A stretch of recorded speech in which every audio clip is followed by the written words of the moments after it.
Hi, my name is Ed Kressy. This is me as a kid. No, wait a minute. That's my former dog, Mickey. We'll come back to him. This is me as a kid, outside my family home. Life gave me many opportunities. Can you guess where I ended up? This is me as an adult after getting arrested breaking into my family's home to steal for drug money.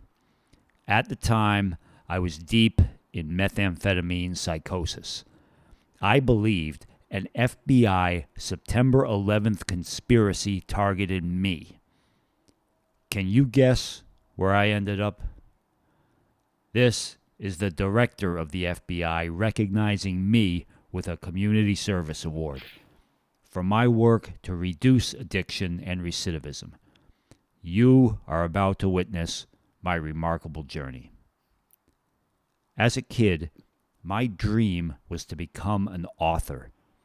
I carried stacks of books home from the library to escape into fantasy worlds. Unfortunately, in school, I was bullied, ostracized. Soon, I found a way to feel like Superman. Drinking. Here I am at age 14, drunk for the first time. Something miraculous happened. All of a sudden, I felt like I fit in, like I belonged. My peers accepted me. I did the things they did, found friends to make, lifted weights, even asked girls on dates. But all along, I was binge drinking. My high school best friend and I started getting into trouble. Skipping school, smoking, stealing, speeding tickets. There was a lot of binge drinking. I tried to escape by going away to college. I made up lies and false stories about myself, had many meaningless encounters with women, never pursued my childhood dream. I soon graduated from drinking to heavy drug use. After college, I chose the safety and security of a career with a successful firm that treated me well. But to compensate for abandoning my dream of becoming an author, I started binge using meth every weekend. To compensate for all my partying, I trained in kickboxing. I went to Bangkok and trained alongside professional fighters. A Muslim man I'll call Omar became my good friend. Here is where the story starts to take a drastic turn. I started using meth every day and experienced psychosis. I believed my friend Omar had actually been an undercover counterterrorism agent posing as this man, Saitam al-Sukami, 9/11 hijacker. I had a lot of symptoms of methamphetamine psychosis. The Boolean operators were disembodied voices claiming to be from the FBI, threatening me with horrific stories of imprisonment, torture, and death. Everywhere I went, I saw things like this. I discovered further evidence of the conspiracy. My first name is Peter. P is the 16th letter of the alphabet. E is the 5th letter, and so forth. Add all these up, you get 64. Keep adding, you get 1. Do the same math with my date of birth, you get 2. With my social security number, you get 3. With my draft number, you get 4. With my driver's license, you get 5. My unique identifiers in the order they were assigned to me add sequentially. To me, this proved the FBI conspiracy went back to before I was born. You remember Mickey, a beautiful animal who only wanted to love me. To my deep and utter shame, I neglected and abused him. I left him home alone as I spent my time and all my money on meth, strip clubs, and pornography. A good friend sent me this picture from a porno website. I believed it was a doctored picture of me.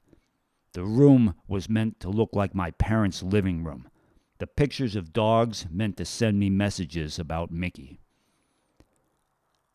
I believe this picture from the Sports Illustrated swimsuit issue is a doctored picture of me.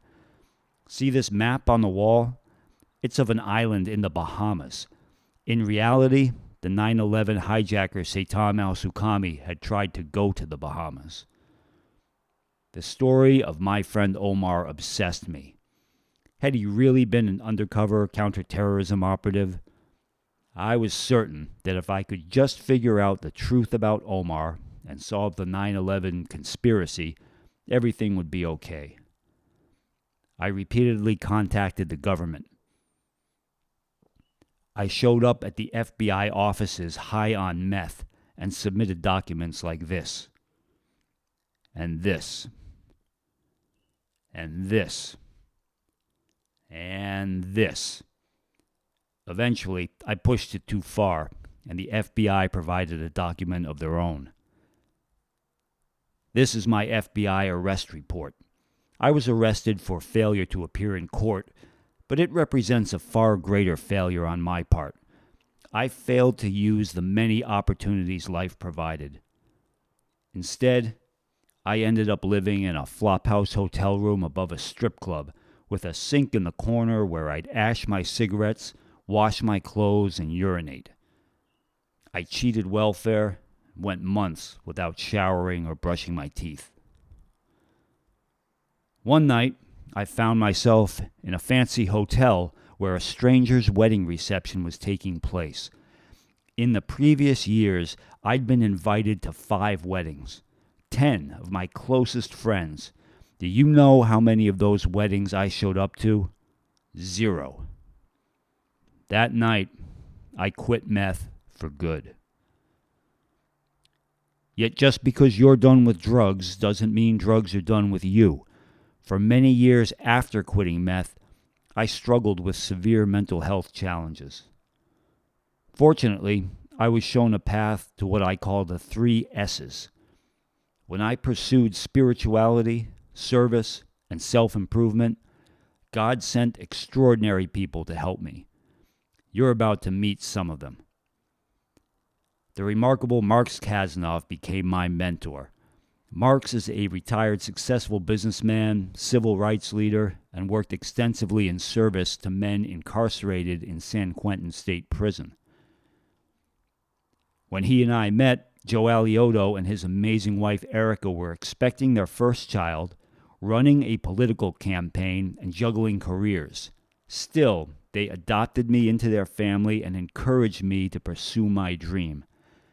Joe went on to work for the U.S. Department of Justice. The men of Tiger's Cave Meditation Group literally saved my life. They instilled in me spiritual beliefs that convinced me not to commit suicide. Jeremy Brown coached me to earn an instructor certification in Krav Maga, the self-defense system. Danny Zelig and his community supported me as I transformed my instructor certification into service to others. A Boys and Girls Club allowed me to be a volunteer coach, helping kids develop self-confidence. Along with the Boys and Girls Clubs, I was allowed to become a volunteer first responder for the fire department, a volunteer disaster preparedness instructor for the Red Cross, and do a fitness fundraiser for the nonprofit Wounded Warrior Project. Defy Ventures is a nonprofit delivering entrepreneur and employment training to currently and formerly incarcerated men and women. The amazing Catherine Hoke left a successful career in venture capital to found Defy Ventures. Catherine and her team allowed me to graduate Defy's program. Thanks to Defy, I got the chance to deliver talks to Google, Cisco, LinkedIn, and MIT. Defy provided me the opportunity to compete in business pitch competitions. All the competitors pictured here are or were successful entrepreneurs, and all are formerly incarcerated. Curtis Norris served a decade in prison after causing the death of a friend while he, Curtis, was under the influence of drugs. Today, Curtis runs a business he launched through Defy. Stephanie Chow, a leader in Toastmasters, introduced me to Ernest Kirkwood. Ernest served 29 years in prison. we launched a Toastmasters-style meeting in a women's unit of county jail. Thanks to wonderful people and organizations, I was able to start piecing my life back together. Incredibly, I was allowed to become a volunteer for the FBI. I volunteered training unarmed self-defense to members of the FBI SWAT team. Eventually, the FBI provided me a different type of document. This is my diploma from the highly selective FBI Citizens Academy, signed by the FBI director. He requests I serve as an ambassador for the FBI. Imagine me, an ambassador for the FBI. Anything is possible. I formed connections with humans in blue uniforms, some of whom you'll meet now. You might not guess from his appearance, but Kevin Martin was a cop. He used to organize groups of his fellow officers to cook meals for children they'd visit in cancer wards. Kevin befriended me and introduced me to some of his colleagues. Edie Lewis took time to connect with me on a human-to-human level. When Edie was a girl, police saved her mom's life when Edie's stepfather tried to murder her mom. Edie decided then to become a cop. She specialized in helping youth. Troy Pele took time to connect with me on a human-to-human level. Troy grew up nearly homeless. As a cop, Troy goes out of his way to help homeless people. Renee Pagano had arrested me back in 2004. Today, Renee and I are friends. I wrote about our friendship in the Washington Post. Thanks to these and others in law enforcement, I became a volunteer assisting law enforcement better serve communities affected by incarceration and addiction. Along the way, I was allowed to serve other just as remarkable humans in blue uniforms. These men are known as Mavericks. They are enrolled in Hustle 2.0. Like the 5 Ventures, Hustle 2.0 delivers in-prison training in entrepreneurism and employment. They allowed me to volunteer inside prisons. The Mavericks took time to connect with me on a human-to-human level. These men are labeled by society as being the very worst of the very worst, convicted of violent crimes, affiliated with gangs. But these men are some of the best human beings I know. They shared their stories with me. They joined gangs to feel like they fit in, like they belonged. The same reasons I had started drinking. But whereas my peers growing up were smoking and skipping school, the Mavericks' peers were committing violent crimes. Like me, the Mavericks did what their friends did. Whereas I ended up going to college, the Mavericks ended up in places like solitary confinement. Still, the Mavericks' dedication to life transformations inspires me to further share my story in service to others. My fellow volunteers inspire me. Shelley Winter served a year in federal prison. Now she works for Microsoft and has delivered a TEDx talk. Roy Bellotti is an executive at a recruiting firm that helps people with criminal histories gain employment. I kept piecing my life back together. At this point, allow me to say something very important. We do not condone every action taken in the name of law enforcement, any more than we condone the actions of people who, like me, hurt others through our poor choices. Yet cops and incarcerated people taught me, behind bars and behind badges beat the hearts of human beings. Society works best when we look past uniforms, whether worn by people in prison or by people who are police. Behind the walls of our jails and prisons, we can find human beings who truly deserve to be walking our streets free. Behind the wheels of our squad cars, we can find human beings who truly deserve to be entrusted with protecting our streets. The question seems to be, how hard are we willing to look? Thanks to God, amazing people, and the 3 S's, I learned to stop looking for my answers in this picture from the FBI website. Instead, I focus on this picture from the FBI website. Here is the director of the FBI. No, wait a minute. Here's the director of the FBI. On the same day as the award, the Washington Post published an article I wrote. My childhood dream was coming true. My book was published in April 2020. I'm donating copies to incarcerated people and donating all profits in service to communities affected by incarceration and addiction. My incredible family gave me so much love and support. Today, I'm the best son, brother, nephew, and cousin I've ever been, while still very far from perfect, of course. Living life is like assembling a jigsaw puzzle. Every success story you hear gives you another piece. Hopefully, you've heard something in my story that gives you a piece to your own puzzle. Dreams do come true.